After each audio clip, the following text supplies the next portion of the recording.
So this is lesson 2 on trigonometry, and lesson 2 takes us to a place where we actually have to explore something different on our calculator, something different with the nature of fractions, and something unique with the work that's done in circles.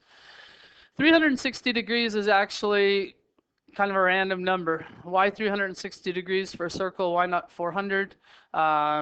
It seems kind of like a random relationship. And much of calculus and much of math in other areas needs a more circle-defined description of rotations. And that circle-defined description of rotations is related to the concept of radians.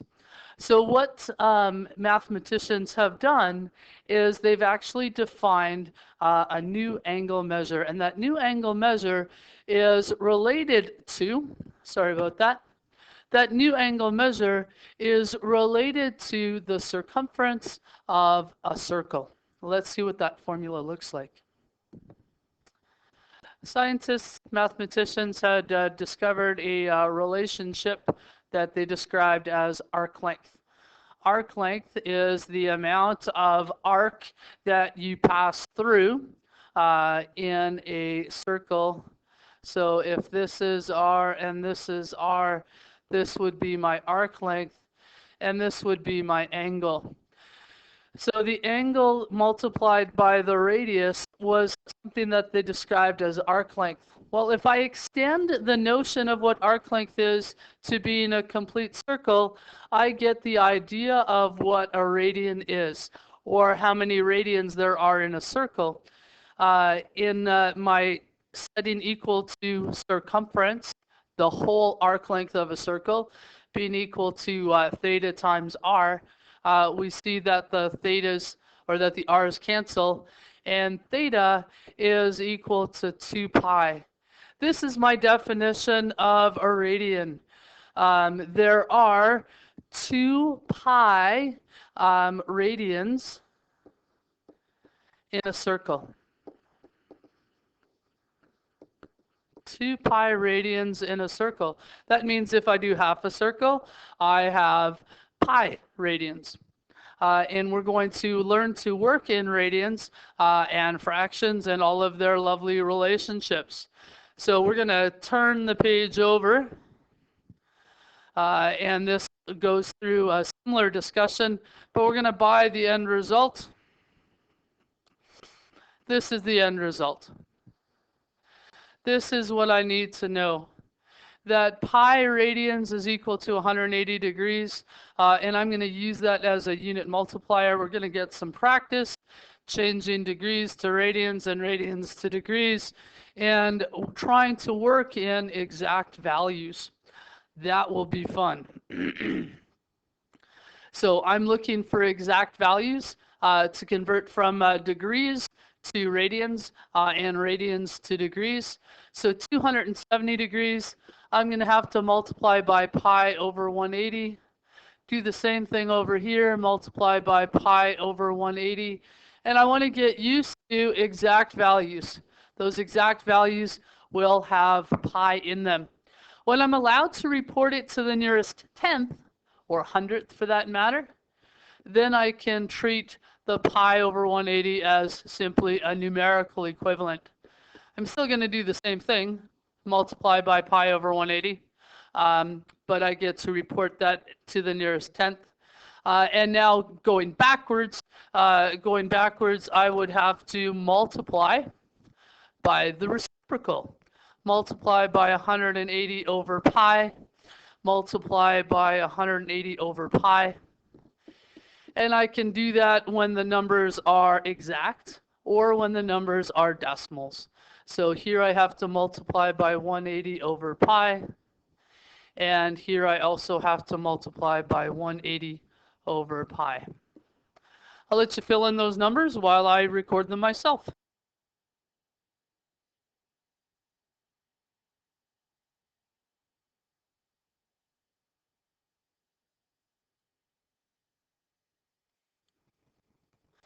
Check out my answers. There are certainly some nice shortcuts and things you can do on your calculator. Things I did I went 270 divided by 180, tried to recognize what that was as a fraction. I want it as a fraction. I don't want it as a decimal. Please work with fractions. That's the expectation when we're looking for exact values. When I was working here, the pi's and the pi's canceled, so I was able to just go 180 divided by 4, which is kind of nice. Flip the page over. We'll practice that other language. So you'll notice some of the same language is here. Remember, 360 degrees is now equal to 2 pi radians. So we need to get comfortable talking in that language. And we've got relationships between reference angles and rotation angles. Hopefully that's something you can diagram out. Flip the page over. We want to draw the angle in standard position and then state the principal angle. So one thing I have to figure out how to do is to determine what the principal angle is, or what 3 pi over 4 is. So remember, 1 pi is 180 degrees. Over 4 is somewhere in quadrant number 2. So that would be 3 pi over 4. Negative pi over 3 is going in the reverse direction. And it's not a half pi, which would be to 90 degrees. So it's somewhere in here, negative pi over 3. We're looking for one positive and one negative coterminal angle, and then to try to get all the coterminal angles. Sorry, I thought my recording was on. I was looking for my coterminal angles, positive and negative. So I looked at adding 2 pi. So 2 pi plus the rotation of 3 pi over 4. 2 pi is 8 pi over 4. So 8 pi plus 3 pi over 4 is 11 pi over 4 for my positive. And for my negative rotation, I'm a full 2 pi, but I'm less 3 pi over 4. So 8 pi over 4 minus 3 pi over 4 is negative 5 pi over 4. That negative comes in afterwards because I'm actually looking to rotate in the counterclockwise rotation. And then if I'm looking for any coterminal angle can be found with that relationship, 3 pi over 4 plus 2n pi, where n is an element of the integers. We've got the same language as before.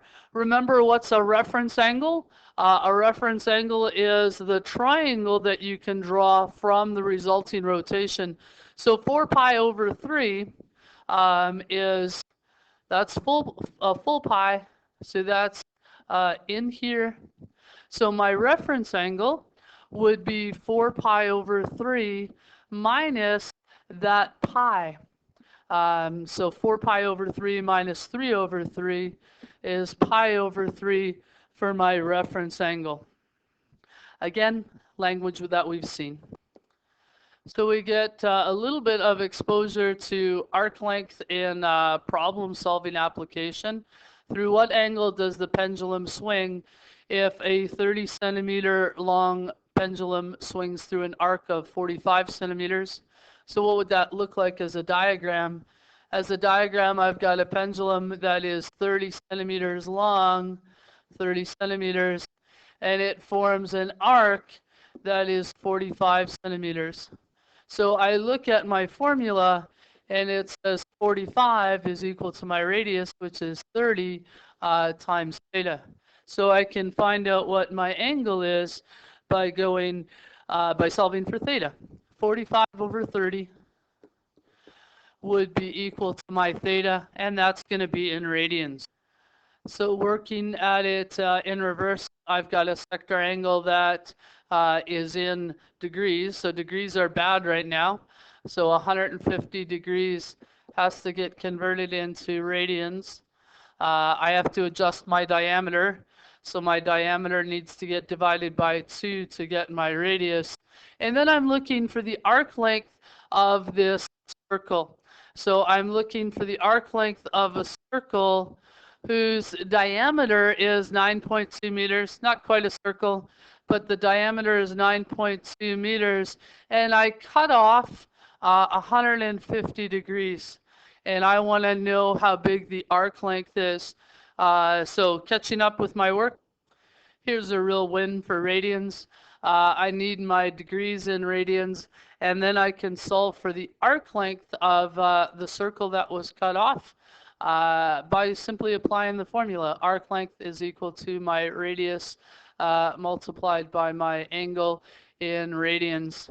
Now, can I apply it to some of the geometry that you've done in the past? So totally being away from the geometry rules of last year, I have a triangle, and I know that the angles in a triangle add to 180 degrees. I was lucky to know that angle A and B are identical. So pi over 6 plus pi over 6 plus c is equal to pi. That gives me what c is. C is 2 pi over 3. Now I can find the length of the radius because I know all the components of my formula. Arc length is equal to radius times theta. My arc length is 15.2 centimeters. My radius I don't know. My angle is 2 pi over 3. And now I can figure out what my r is. And that gives me my r as 7.3 centimeters. Before we get into the hustle and bustle of trigonometry, we do have to bring back to memory the unit circle. So there's some work in lesson 1 and lesson 2 that you can do before next week Monday. So that work can be postponed until the weekend. And you also have to build the unit circle for me. I have some copies, some blank copies. And I've got, you've got to figure out those unit circle parts and make sure you can draw a unit circle in about 2 minutes. So have fun practicing that. I have some blank unit circles. If you want some reference in getting started with the unit circle, you can check out lesson 5 where the unit circle is developed again. So thank you very much. The rest of this week will be committed to the unit that we're currently on, but we need to get jumping into trigonometry. This is stuff that should be familiar to you, and we will simply be continuing with trig ratios on Monday. So the assumption is that this vocabulary is known and will be quizzed on day 2 of trigonometry. Thank you.